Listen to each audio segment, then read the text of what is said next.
Mungkin kalian pernah mendengarkan guys, bahwa bulan itu pernah terbelah, di mana menurut beberapa sumber, bulan pernah terbelah pada zaman Nabi sebagai bagian mukjizat atau karunia yang Allah berikan kepada Nabi Muhammad Shallallahu Alaihi Wasallam. Walau pada zamannya kaum musyrikin Mekah mendustakan mukjizat tersebut, namun beberapa bukti kuat mengenai terbelahnya bulan tentu saja mampu membuat kita percaya bahwa mukjizat yang Allah berikan kepada Nabi Muhammad Shallallahu Alaihi Wasallam itu memang benar-benar terjadi. Dan berikut ini guys, sejumlah fakta mengenai terbelahnya bulan yang sudah berhasil kami rangkum.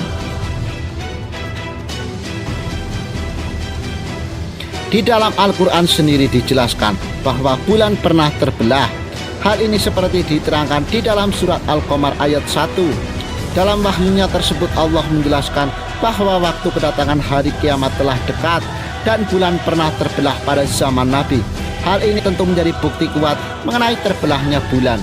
Meski pada saat itu para kaum musyrikin Mekah justru mendustakan mukjizat ini, namun nyatanya hal ini diterangkan di dalam Al-Quran, di mana wahyu Allah tentu merupakan hal yang wajib kita imani. Selain itu, beberapa hadis sahih juga menjelaskan bahwa bulan itu pernah terbelah, seperti hadis riwayat Muslim nomor 7249 dari Abdullah. Beliau berkata bahwa bulan itu pernah terbagi menjadi dua bagian di zaman Rasulullah. Kemudian Rasulullah bersabda, "Saksikanlah." Hadis riwayat Muslim. Dalam riwayat lain dijelaskan bahwa ketika itu kaum kafir Mekah meminta Rasulullah untuk memperlihatkan tanda-tanda kebesaran Allah serta menguji kebenaran risalah beliau dengan memintanya untuk membelah bulan. Maka Allah Subhanahu wa Ta'ala mengabulkan doa beliau. Hingga pada malam hari tampaklah bulan terbelah menjadi dua bagian, di mana bagian lainnya berada di sisi Gunung Sofa dan bagian lainnya di sisi Gunung Qaikon, dan terlihat di antaranya Bukit Haira. Namun orang-orang kafir Mekah tetap saja mengingkari mukjizat tersebut dan berkata, "Muhammad telah menyihir kita." Kemudian sebagiannya berkata, "Jika benar kita tersihir, dia tidak akan bisa menyihir semua manusia. Maka tunggulah sampai datang berita dari orang-orang yang melakukan perjalanan jauh." Kemudian ketika para musafir tiba, mereka pun mengatakan bahwa mereka menyaksikan hal yang serupa. Namun kaum kafir Mekah tetap saja mengingkari mukjizat tersebut dan berkata, ini adalah sihir yang terus-menerus.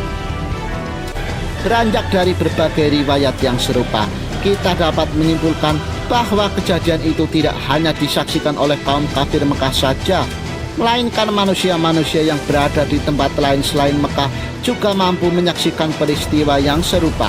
Seperti yang dilakukan oleh Abu Jahal, bahwa dia pernah menunggu para pedagang yang berdatangan dari negeri Syam untuk menanyakan kebenaran peristiwa tersebut. Dan betapa kagetnya Abu Jahal ketika mereka juga mengaku bahwa mereka juga melihat hal yang serupa. Namun nyatanya mereka tetap mendustakan hal ini. Peristiwa terbelahnya bulan sendiri membuat beberapa astronom yang pernah mendarat di bulan akhirnya memutuskan untuk masuk Islam. Hal ini karena mereka kagum dengan kebenaran dari isi Al-Quran yang menyebutkan bahwa bulan pernah terbelah.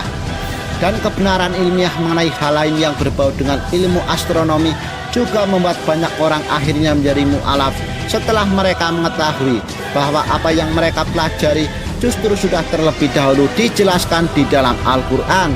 Dan kebenaran mengenai terbelahnya bulan tentu wajib kita imani, karena hal ini sendiri dijelaskan di dalam Al-Quran dan Al-Hadis.